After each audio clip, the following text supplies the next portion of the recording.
Hey guys, it's Stefan from Tutorial Australia and welcome to Insight. Not too long to go until the WWDC commences, or the Worldwide Developers Conference, Apple's event in San Francisco. I'm going to go through today a couple things we could be expecting in the next about 20 hours or so.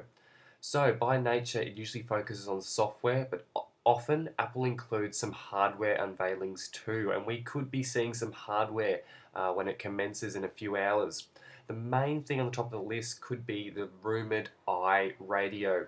Bloomberg and Wall Street are announcing that they could be seeing this streaming radio service tied to iTunes.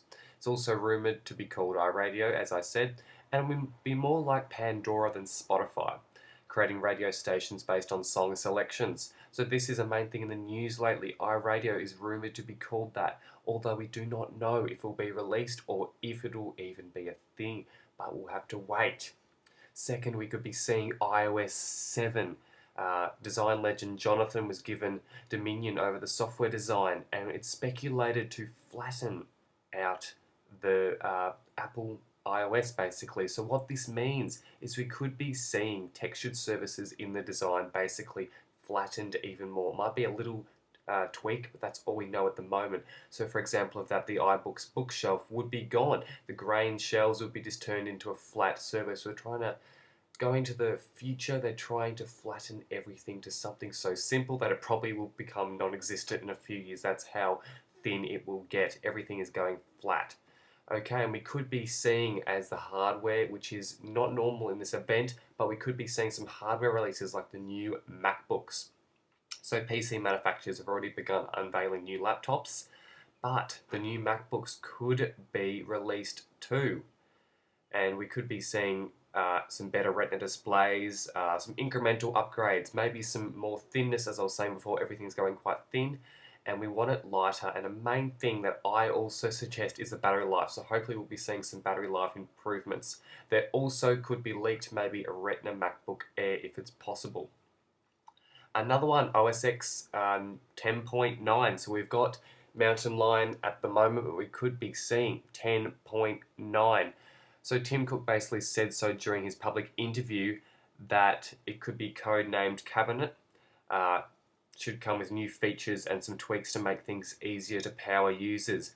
But although he did say it won't be a major shift, that line to was 10.7 line was a major shift, although he did say that 10.9 wouldn't be major because we did have a quite recent update of Mountain Lion or Lion. 10.9 might not be the biggest of updates. It's also rumoured to bring the virtual assistant Siri to the Mac. We could be seeing the new Mac Pro, the desktop machine, because a lot of people have been saying that it needs support for the USB 3.0 and Thunderbolt, but people have suggested, what about go a step further and Thunderbolt 2? They do need the 8GB of RAM standard, but can be upgradable to 16GB. And also some spare room for a Blu-ray burner if people still want to burn their discs. But that is a futuristic upgrade, so people pass burning discs now usually, but people could be wanting to burn some Blu-ray discs. Although if it doesn't show up at the WWDC event, it could be a standalone release because a Mac Pro is a topic that some people are not interested in at all, but power users of Mac are really interested in the Mac Pro, and this could be a major upgrade. And also some wildcards we have here, a 4K cinema display, which is a rumour that could be coming on the iMac, but we do not know. That was rumoured to go with the Mac Pro as well, but we do not know what's going to happen with that, the 4K cinema display, but that is just a card in the books at the moment. And also the last one, I'm going to put it down to the no way list of what I think will not be coming to the event. People, major things with Apple, the main thing, the iPhone. I do not think there'll be a chance of the iPhone seeing light on the event. The iPhone 5 hasn't been released for that long, and even though they do update the iPhone so often, I do not think they'll be shining light on this particular iPhone 5S or the 6, depending on whatever comes out.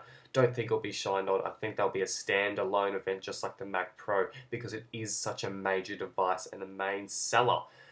Also, The other thing I said in the last Insight, the Retina iPad mini, do not know about that, what's going to happen.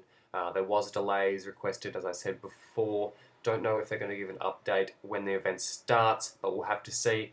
But the major thing we take from that, I do not think they'll be releasing the iPhone or the new iPhone 6, 5S, whatever it's going to be called. But that's just my take on what's going to happen at the event. Stay tuned. You can stream it online, or if you have the coverage, it starts in just a few hours. Not exactly sure when it starts, but it definitely is not too far away. If you live in Australia, it's 3 a.m. Australian Eastern Standard Time.